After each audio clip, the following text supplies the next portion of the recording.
อนนี้เฮาก็อยู่ที่สามแยกทางเข้าเมืองยมราชคือว่าตอนนี้เฮาจะไปเก็บภาพบรรยากาศเส้นทางเลขที่12ทางขึ้นไปชายแดนเวียดนามคือว่าเห็นกับเจ้าว่ากันว่ารถติดหลายพี่น้องเลยว่าเขาเจ้ากำลังปรับปรุงเส้นทางคือว่าเพื่อให้มีการมุ่งยากในการเดินทาง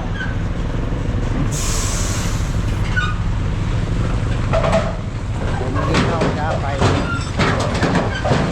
โอ้เนี่ยมันฮักแน่ไปจนฮักโค้งออกผม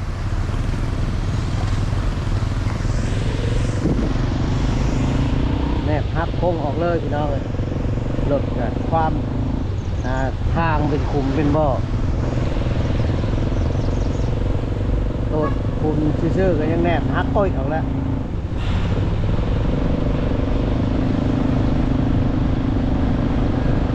อันนี้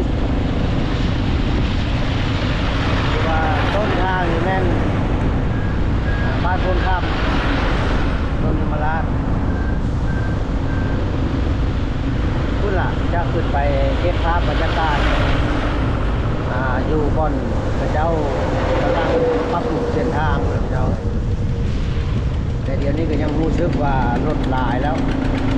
ถ้าจะฮอดจุดเป้าหมายว่าที่พระเจ้าเห็นก็ยังรถก็ยังหลายแล้วพระเจ้า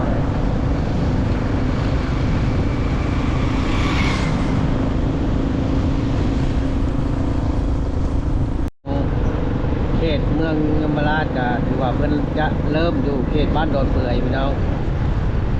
อันนี้ที่เป็นเขตบ้านดอนเปื่อยเนาะในโรงยางเป็นทีมห้อยเมืองนี้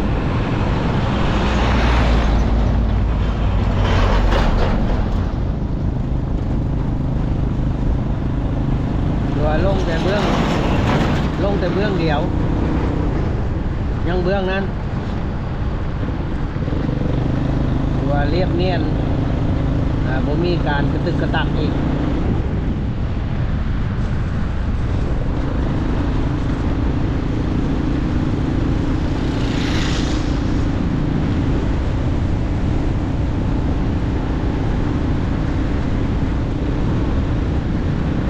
จะพาไปเบื้องข้างต่อหน้าอีกว่าจะลงยามอยู่ใส่อีก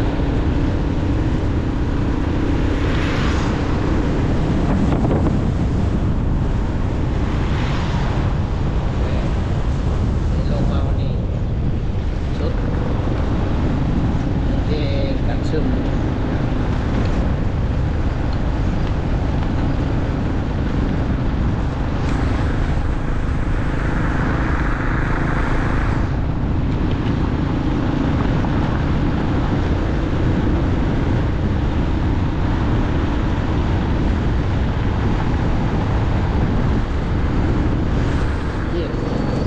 เขตปัวยม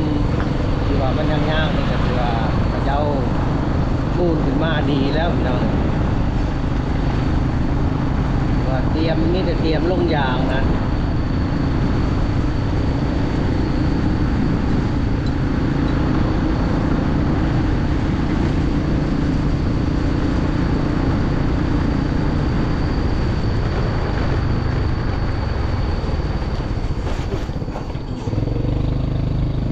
น้ำยม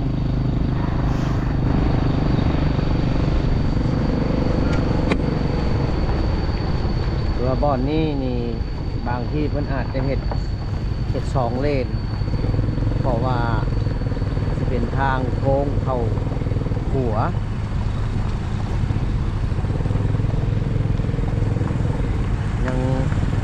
ยังเหมือนกันจะได้ความแน่อย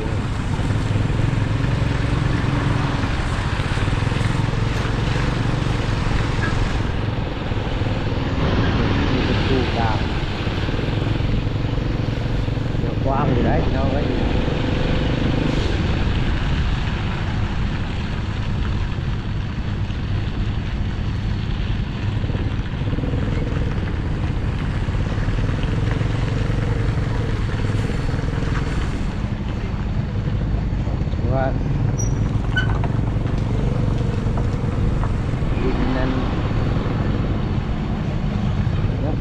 เป็นนั่นอยู่เพราะนั้นได้ละเอียด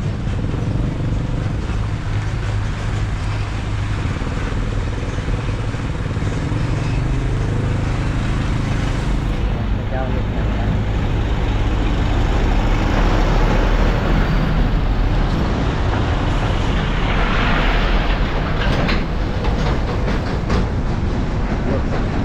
รถเมืองเวียด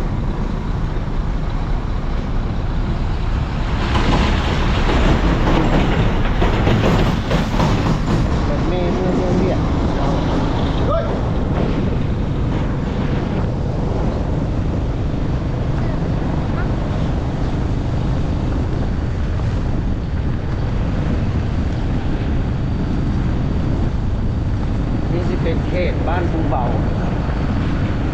เขตบ้านภูเบานี่ก็ยังมีการปรับระดับ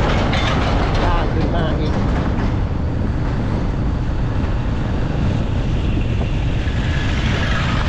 ภาพครั้งนี้ยังไม่ได้ออกขึ้นก็ได้ปรับขึ้นครั้งนี้คือว่ายกขึ้นมาอีกครับ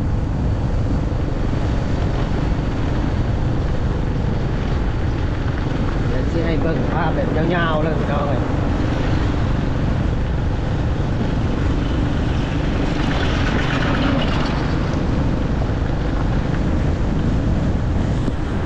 บ้านหัวเย็น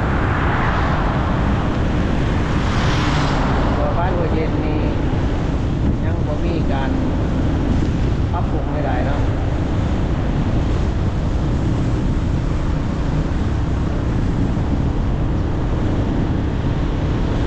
ยังบ่ได้ในคูทางมาบ่ได้ในคูตัวนี้เพียงแต่ว่าปรับทางข้างออก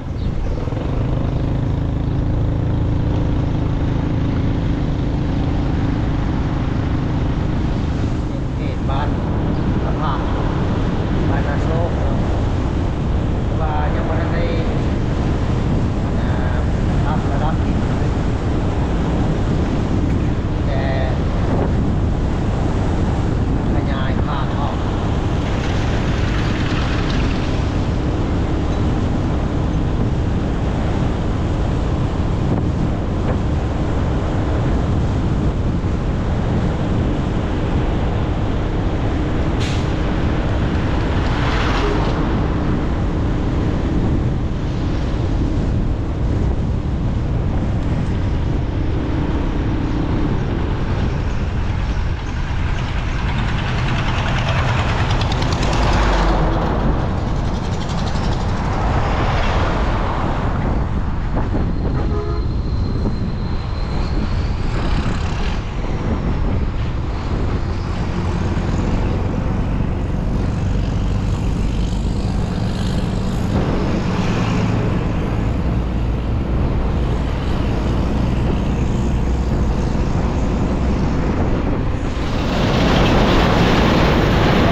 พูดเป็นลั่นพี่นะครับ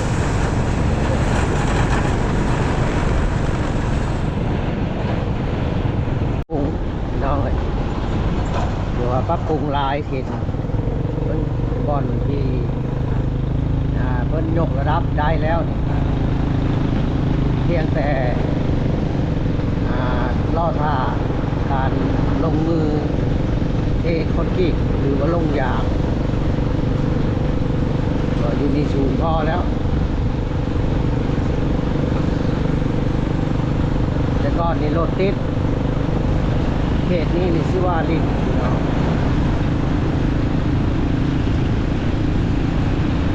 ติดหลายแต่เมื่อนี้ยังโอ้โหว่าที่ติดหลายบอกเบิ่งน้ำกันมีรถติดอยู่บ่ดูนี่กำลังเป็นตมถ้าฝนตกมาใช่แล้วแม่นไปบ่ได้แถวนี้รถยักษ์นี่แม่นพลาดคุณพลาดพี่เพราะว่ามีแต่ดินดากพี่น้องเลยมีแต่ดินเหนียวผมมีหินปน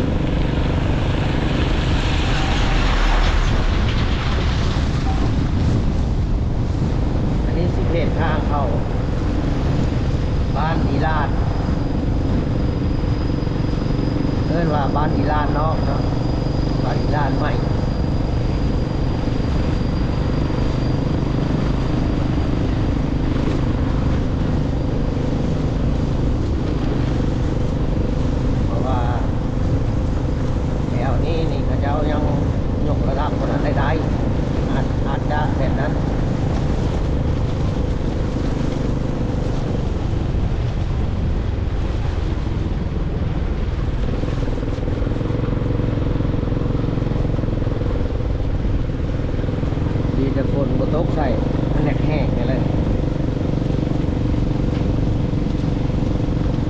ครับฝนตกใส่เรียบร้อยเลย